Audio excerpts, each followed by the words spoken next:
stuck here. The cops won't bother me.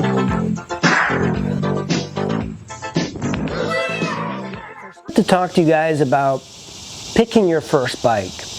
And I might be standing next to my Super 10 Ray, which is a kind of a hulking bike, but I don't recommend this as a new bike, and mainly just because of the weight of it. And of course, it's got a lot of power, but I find that a lot of riders, they get, especially sport bike riders, it seems like sport bike guys just go overboard with the bikes. And I read a lot of forums. You know, I've had quite a few Ninja 250s, and I love those bikes. Even with the experience that I have riding bikes, I still think those are amazing bikes. And I keep telling people, get a Ninja 250 if you're getting a sport bike for the first time, because it's going to teach you how to ride. But oftentimes the common response is that by other people is usually, you're going to get tired within a year of it. And the thing is, you can sell the bike within a year and get the same amount of money that you pay for it.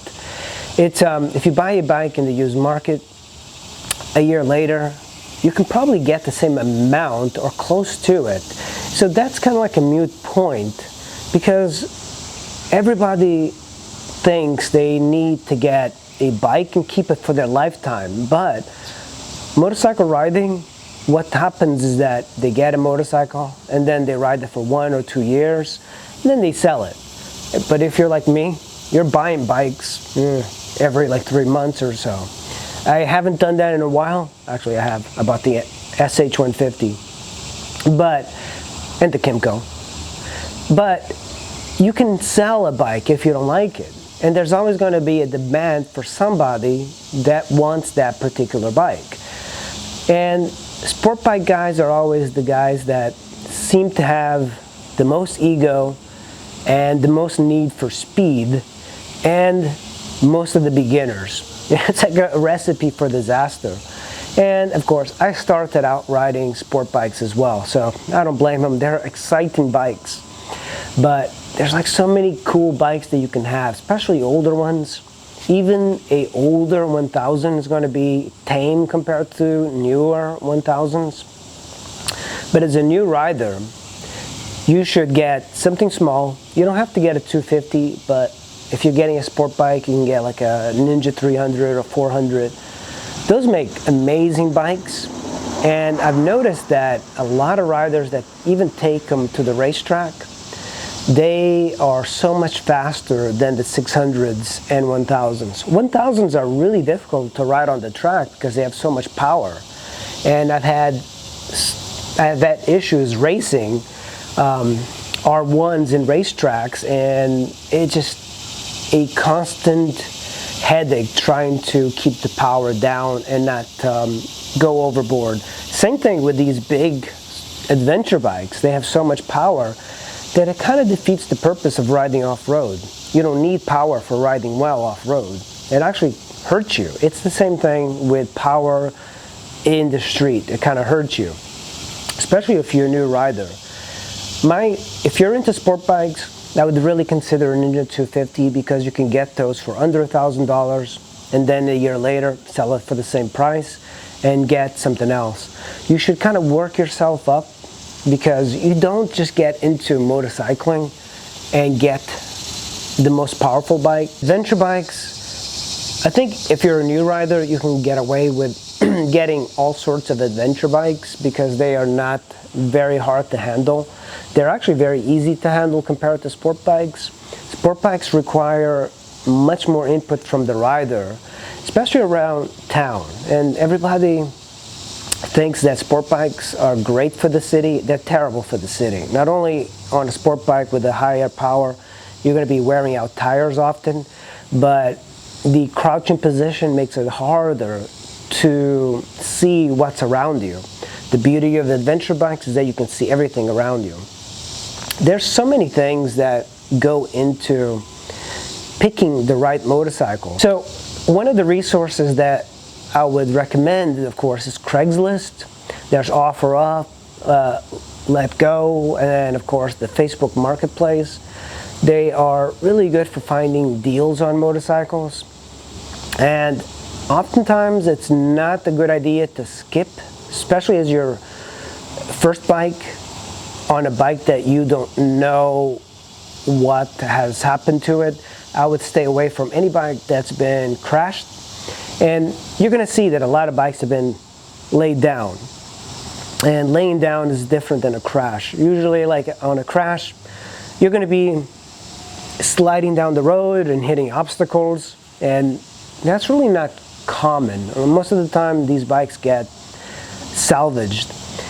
But if you do see a bike that's been dropped, there's not that much,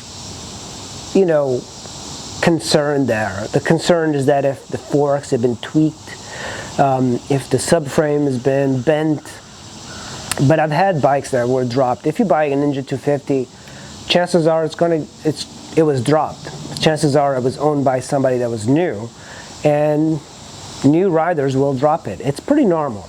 Parking lot drops, but of course if you're riding in the twisties and you go off-road and you hit the guardrail, that's going to require a lot more work, and I would stay away from those. The more important thing is to make sure that the tires are good, the chain is good, the chain and sprockets are good, and look for signs of damage in the levers and the bar ends.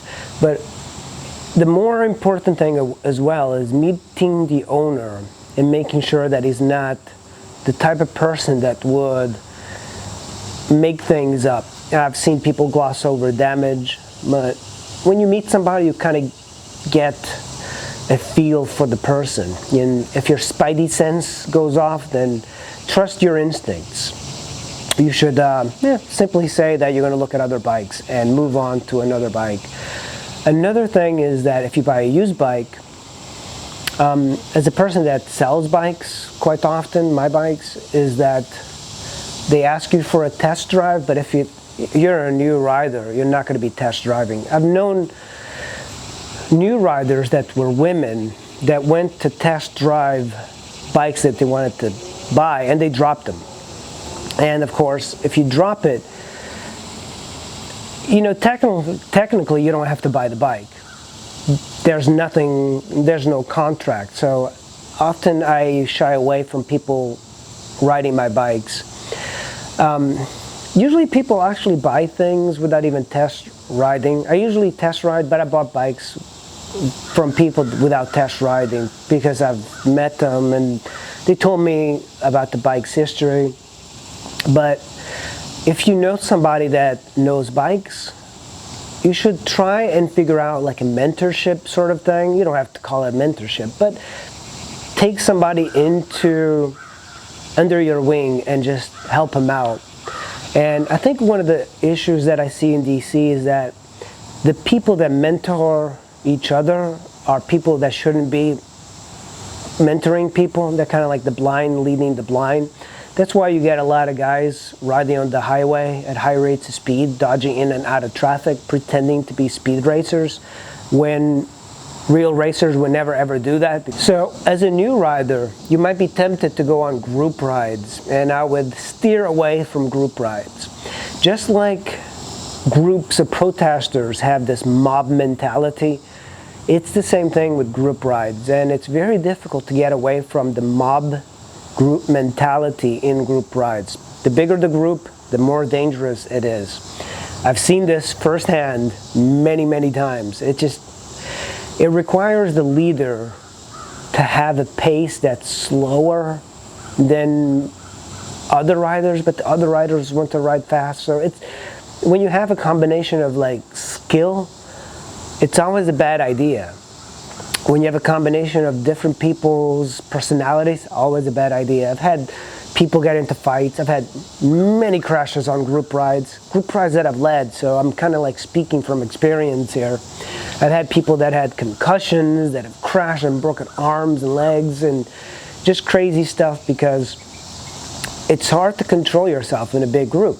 Now, if you're in a group of like 2 or 3 or 4, something small, it's a lot better. And also, keep in mind that in a group ride, you're calling so much attention to yourself. So whenever a person sees a group of motorcycles go down the road, they always they're not happy about it, and especially riders that put like aftermarket exhausts and just draw so much attention to themselves. It makes it hard to ride fast. If you want to ride fast, do small group rides, and that's one of the reasons I stopped posting rides on the internet, because people just go crazy fast on group rides. Rides are definitely things to be avoided for motorcycle riders, because you tend to like ride as fast as the group. That's the group mentality part, and you're constantly trying to push yourself. And I've heard of more experienced riders telling other riders that you have to push yourself to be fast, and that's a strange mentality, because when you're working out, yeah, you should push yourself to failure so you can develop more muscle. But motorcycling is not that. When you push yourself, chances are is that you will fail. And by failing means you're going to get hurt. There's so many obstacles on the road, like guardrails, gravel, grass clippings, that pushing yourself, it's something that I think at a certain point I thought it was good, but I don't think is good anymore. It just doesn't seem to make a lot of sense, because I've had riders that were fast, and I think being fast is different than being good. And oftentimes, like, I've found them to be riding very fast and I thought they were good, and then they crash. And then I told myself, oh, good is different from fast, and a lot of riders are fast, but very few are good. I'd show you what a real man can do. Split you like an old piece of firewood. You'd probably like it too, you big homo. Shut up. Don't tell me to shut up.